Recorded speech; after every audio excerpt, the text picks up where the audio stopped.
ఓం నమ శివాయ. మహాత్ముల లీలలు, మహాపురుషుల వాత్సల్యానికి అవధి లేదు. ఎందరో వారి వల్ల లాభం పొందుతుంటారు. వారి సన్నిధిలో ఎన్నో చమత్కారాలు జరుగుతుంటాయి. కానీ ఏ ఒక్కదానికి తాము కర్తలమని ఒప్పుకోరు. 7 దశాబ్దాల పీఠ నిర్వహణలో స్వామివారు చేసిన ఘనకార్యాలు అసంఖ్యాకం. వారు చేసిన లీలలను గణింపలేం. ఒకసారి స్వామి పూజ చేసే సమయంలో ఒక కన్నతల్లి తన చిన్న పిల్లతో సహా వచ్చి భక్తులతో పాటు కూర్చున్నది. పీఠంలోని అమ్మవారికి కట్టిన పట్టు పరికిణి చాలా ఆకర్షణీయంగా ఉంది. చిన్నపిల్లకు దాని మీద దృష్టి పడింది. తనకు అది కావాలని మారాం చేస్తున్నది. తల్లి అది వీలు కాదని గట్టిగా చెప్పి చూచింది. స్వామివారు భక్తులందరికీ ప్రసాదం పంచుతూ పిల్లవంతు వచ్చేసరికి స్వామి అమ్మవారి ప్రసాదంతో పాటు అమ్మవారికి కట్టిన పట్టు పరికిణి కూడా వారి చేతిలో పెట్టారు. ఆ పిల్ల ఆనందానికి అంతులేదు.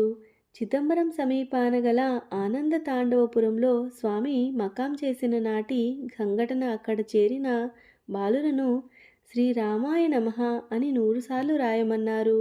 ఆ విధంగా రాసిన వారికి కామాక్షి అమ్మ కలిగిన బంగారు డాలర్ ఇచ్చారు.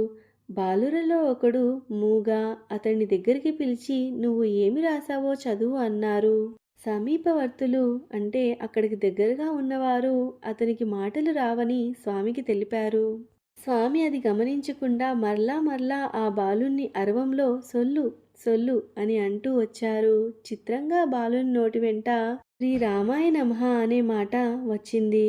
1963లో తిరుచిరాపల్లి మకాంలో ఒక గుడ్డి అవ్వ స్వామిని చూడటానికి వచ్చింది. నువ్వు ఎందుకు శ్రమపడి ఇంతదాకా వచ్చావు అని స్వామి అనునయంగా అడిగారు. ఆమె మీరు నా ముందు నిలబడితే మీ కాళ్లకు మొక్కి సెలవు తీసుకుంటానన్నది. స్వామి అలా కాదు, నీ చుట్టూ నేను ప్రదక్షిణంగా తిరుగుతాను, నీకు ఏమి కనపడిందో చెప్పు అన్నారు. అంటూ ఆమె చుట్టూ స్వామి తిరుగుతూ 8 దిక్కులలో 8 సార్లు ఆగారు. ప్రతిసారి నీకేమి కనపడిందని అవ్వను అడుగుతూ వచ్చారు. మీ కాషాయ వస్త్రం అన్నదొకసారి, మీ చేతిలో దండం అన్నది మరొకసారి. చివరిగా తాను 20 ఏండ్ల నాడు దృష్టి సరిగ్గా ఉన్నప్పుడు చూచినట్లే ఇప్పుడు మీరు నాకు కనబడుతున్నారు అన్నదా అవ్వ. స్వామి ఆ అవ్వను ఆ విధంగా అనుగ్రహించారు. శ్రీవారి కంచి సమీపంలో ఒక ఊర్లో మకాం చేస్తున్నప్పుడు ఒక పేద బ్రాహ్మణుడు తన కుమార్తె వివాహం తలపెట్టుకొని అందుకు 13 కాసుల బంగారం కావలసి ఉందని ప్రార్థించాడు. స్వామి అతనితో కామాక్షిదేవి మందిరానికి వెళ్ళి ఆ అమ్మను ప్రార్థించు, తిరిగిరా అని చెప్పారు. ఈలోగా ఉత్తర దేశం నుండి ధనికుడొకరు వచ్చి స్వామికి కొంత సువర్ణం సమర్పించాలని చెప్పి ఒక పొట్లాన్ని సేవకులకు తెచ్చిన పళ్ళెంలో పెట్టి స్వామి ఆశీస్సులు అందుకొని వెళ్ళిపోయాడు. ఈలోగా అమ్మవారిని దర్శించుకొని వచ్చిన పేద బ్రాహ్మణుడు స్వామి సన్నిధికి చేరుకున్నాడు. స్వామి అతనితో ఆ పళ్ళెంలోని పొట్లం తీసుకురమ్మని ఆదేశించారు. తీసుకొని విప్పి చూసేసరికి అందులో తనకు కావలసిన 13 బంగారు కాసులు ఉన్నాయి. ఇది అంతా అమ్మవారి అనుగ్రహం అన్నారు. స్వామి తనకేమీ బాధ్యత లేనట్లు. ఒకానొక గ్రామంలో స్వామివారు పూజ అనంతరం తీర్థం ఇస్తున్నారు. క్యూలో ఒక గృహిణి తన కుమార్తెతో సహా వచ్చింది. బాలిక మెడలో గొలుసు దొంగిలించబడింది. అది పోగొట్టుకున్న స్త్రీని తీర్థమిచ్చిన స్వామి ఒక పక్కగా నిలవమని కోరారు.